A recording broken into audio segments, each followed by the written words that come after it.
ধরে নিতে পারেন যে আমার ছবি উঠছে না, আমি যদি ভুল করি এটা এবারে মোটামুটি একটা সলিউশন দিয়ে দিব, এটা ভুল এখন মানুষ বাদ দিলাম। আমার ভাই যদি ভুল করে এটা কিন্তু আর লাভ করতো না, ঠিক না? আপনি যদি একটা ফার্নিচার কিনে আনেন, যদি ভালো ফার্নিচার কিনে আনেন তাহলে তো ভালো টাকা দিতে হবে। আর যদি রেডিমেড ফার্নিচার কিনে আনেন তাহলে রেডিমেডের দামে হবো। কেন কথা বললাম? বলার অর্থ হলো এই, গান আমরা করি, গান শোনেন, আমরা গেয়ে থাকি, কবি লেখে, এইখানে গানের অর্থ যদি আমরা কেউ না বুঝি তাহলে গান শোনাটা এবং গাওয়াটা উভয়টাই বৃথাই গেল। তাহলে ফার্নিচার কিনলেও ভালো কাঠ থেকে কিরম লাগবে,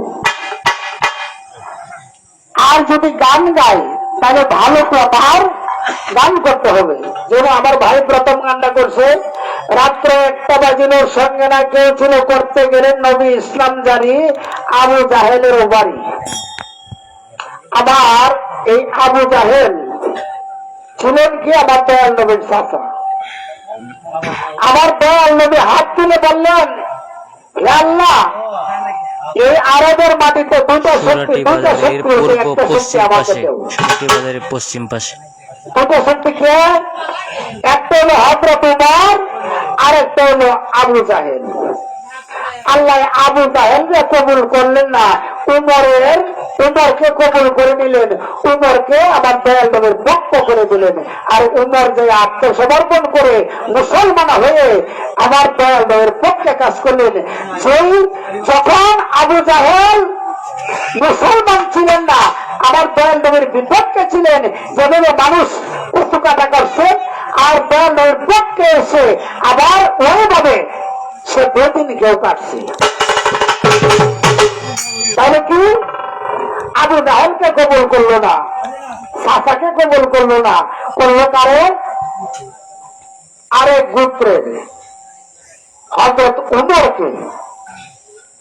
এখন এই যে উমরকে কবুল করে নিলেন, এই যে দুটো পক্ষ, যে রাত্র 1টা বাজিল সঙ্গে না কেউ ছিল, করতে গেলেন নবী ইসলাম জারি, আবু জাহেলেরও বাড়ি। আবু জাহেলকে কবুল না করিয়া ওই উমরকে কবুল করছে। উমরকে তো কবুল নাও করতে পারত, কিন্তু এইখানে এই জায়গার মাধ্যমে ভাইয়ের সাথে আমার একটা আলাপ আলোচনা,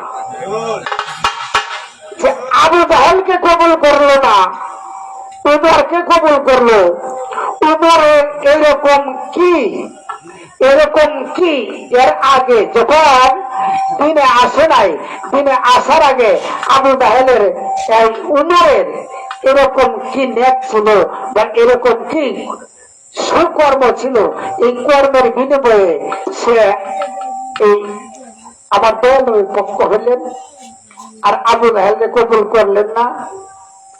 আর আমার সাহাবী একটা প্রশ্ন করছে যে আবু জাহেল তো নাম আছে, আবু জাহেলের আর একটা নাম আছে, এটা ভাইয়েরটা ঘটনা করে দেই। এই ঘটনাটা ভাইয়ের উপরে লাভ নাই, এই বক্তব্য আমি শেষ করে দিই। আবু জাহেলের এক নাম ছিল আবুল হিকাম, সে জ্ঞানীর পিতা। সে ছিল কি? জ্ঞানীর পিতা। আর যখন দয়াল নবীর কথা মানলেন না, দয়াল নবীর বিপক্ষে কাজ করলেন, কালিমা পড়লেন না, আত্মসমর্পণ করলেন না, তখন তাকে উপাধি দেওয়া হলো আবু জাহেল, অর্থাৎ অজ্ঞানীর পিতা। এটা হলো আমার এই যে সাহাবী প্রশ্ন করছেন, আমার ভাইয়ের ফোটাটা কমায় দিয়ে আমি একটা ফোটা দিচ্ছি, এই ফোটাটা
নিলেন দুনিয়াতে খাজা গুনো মনে, জন্ম নিলেন দুনিয়াতে খাজা গুনো মনে, জানিব দেওয়ান খাজা ইন্দ্রনী, জানিব দেওয়ান খাজা ইন্দ্রনী।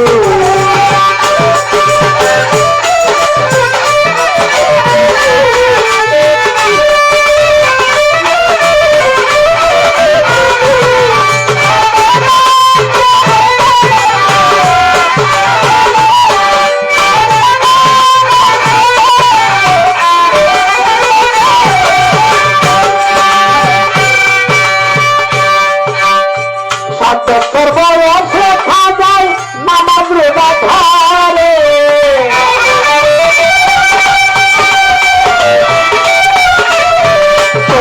বছরের ফলে পিঠা গেলেন মরে,